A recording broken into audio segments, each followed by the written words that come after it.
Hello ladies and gentlemen, and welcome to another Beer Reviews. Today we're going to go to España and try the Nomada Brewing Company's Humala IPA. I will freely admit I know nothing about these guys. I just saw some of the bottle work, I thought it looked awesome. I love IPAs and I decided I want to try it. I've never tried any Spanish craft ale before, so this one's going to be brand new on me. I know they have a Facebook site, so it's probably worth going to go check them out on there. I don't speak a huge amount of Spanish, only a titchy bit, so I'm afraid I can't really translate much of it for you. But it is imported by 12% LLC, Brooklyn, New York, so Americans out there, you might be able to get this your hands on it quite easily. I get this through beersofeurope.co.uk, a fantastic website if you've never tried it. Plain little cap on it, but it's the same sort as the one we had last night, this slightly longer bottle cap, so it might be a bit of a pain to get off again, or it might be easy, who knows. So, not too bad. Nice bit of CO2 bubbling out the top there. I'm using an Orvar glass because I feel like it. I'm going to try and give it a nice vigorous pour, but look at that colour! Isn't that a sight to behold? That's almost like neon peach colour. I'm gonna trademark that as neon peach. It feels like it's glowing. It's wonderful, wonderful amber. I mean purest amber.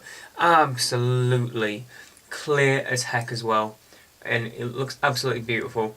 Nice. I'd say it's not a huge amount of carbonation in actually, but it is forming a rather nice frothy, really thick head on the top of it as well. Not a huge amount because the Orvar glass is that kind of chalice shape. Not as much head would appear on it as you normally would get.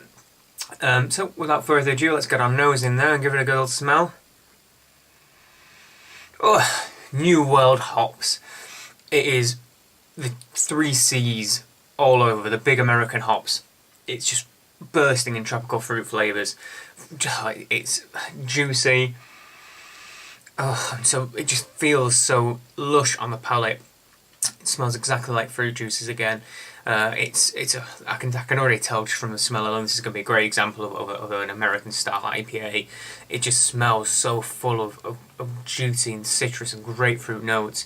Interestingly enough, I can smell perhaps even a bit of more South Pacific hops in it too. The tropical smells coming through. Because it's got that grapefruity smell, but then I can smell more. There's something sweeter in there as well, like mango-y flavours and pineapple flavours coming through too. I'm not entirely sure what hops they've used on this. Just a quick check of the bottle. I don't think it says.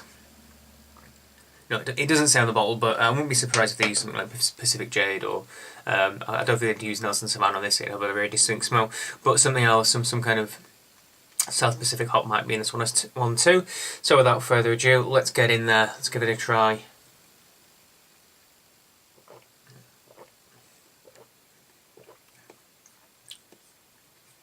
Oh, this one's got a bitter kick to it. A really nice bitter kick to it. It's not pulling any punches, that's for sure. It also has a really distinct malt body too. And, oh, it really is bitter. I really like bitter beers, but I could see perhaps how this amount of bitterness might be a little bit too much for some people, especially newbies to IPAs. It's a very strong, and it won't matter if it was just strong at the beginning, but it's kind of carry on now. How long has it been since I took a sip? 20 seconds or so. The bitterness just continues. It's like a sledgehammer. I love that. I really like a high bitterness in beers. I think it's brilliant. And like I said, it's got a really deep malt body. It's like a caramelly malt body, almost toffee-like malt body going along with it. It kind of tastes like aromatic malts. I've just done a single hop Citra IPA using some Belgian aromatic malts. It tastes the same kind of flavours in this. And that's really nice. It's counterbalanced the bitterness, so you've got this sweetness, immense bitterness. And I can't even remember what the hops are like, so let's get back in there for a try of the hops.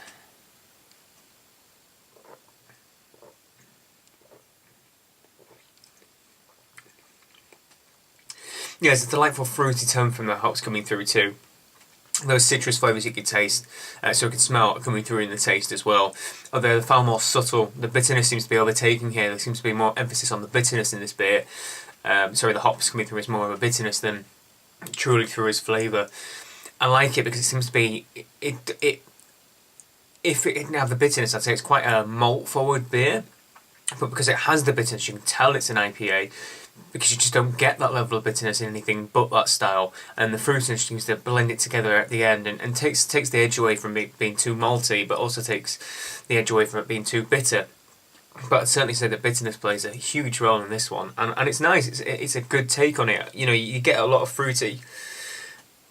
super fruity and super hoppy IPAs, but this is one of those more balanced IPAs with a little more malt body, and it allows you to push that a little bit more and almost bridge the gap between the IPAs and the double IPAs. I keep doing this, I keep forgetting to tell you, but this is, I believe it says on the bottom, yeah, it's 7% this one. I'll show you the little fella all over again because he's lovely. It's a 7% beer, this, so it is kind of bridging that gap. It's a what I call a full strength IPA, an IPA how it's meant to be. Higher in ABV than you'd probably think it is, somewhere between 7.5%, but not all the way up to 9, 10, 11 for your double IPAs. This kind of in-betweeny zone between your British style 5% for 5% ones, your American style 6 to 7 ones, and then you get these ones that seem like tiny little bit stronger. A little bit more power punching through in them. These are my favourite types of IPAs. The double IPAs knock your socks off, but those levels, that level of alcohol, that much malt, that much hops, I would be very upset if it didn't. I like these IPAs, these kind of in-betweeny ones, because they seem to push the boundaries about needing to have as much alcohol, as much malt, and as much hops. So yeah, Humala IPA, or Humala from Nomada Brewing Company in Spain. I'm really enjoying this one. I'm going to give this I'm thinking it was an 8.5. It's really, really nice. I always leave a little bit of wiggle room anyway. I'd give it a 9, but I think some of the pale ales and IPAs I've had probably knock this one a little bit.